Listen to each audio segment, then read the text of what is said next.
রাজকুমারী অর্পিতা। সে জন্ম থেকেই ফুলকে ভালোবাসত। রাজপ্রাসাদের বাগানে সারাদিন কাটিয়ে দিত।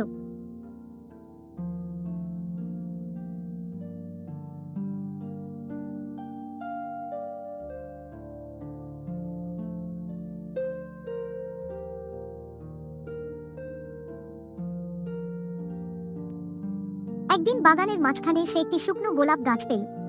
সব ফুল শুকিয়ে গেছে। রাজকুমারীর মন খারাপ হয়ে গেল।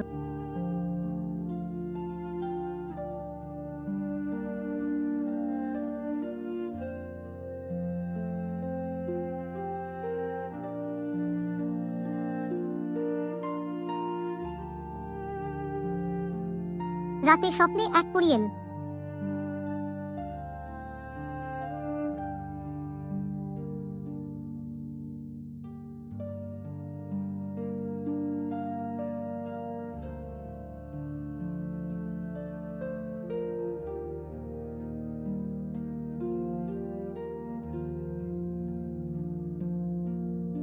পরী বলল, রাজকুমারী, তোমার হৃদয় যদি সত্যি ভালো হয়, তুমি এই গাছে প্রাণ ফিরিয়ে দিতে পারবে।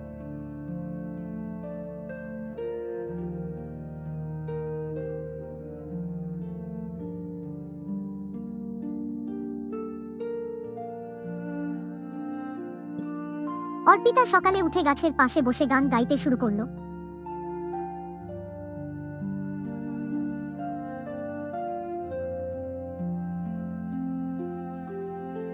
অলৌকিকভাবে গাছটা আবার সবুজ হয়ে গেল।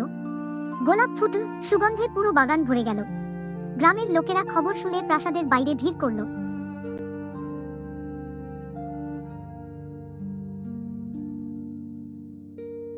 সবাই অবাক হয়ে দেখল, রাজকুমারীর চারপাশে হাজারো ফুল ফুটে উঠছে।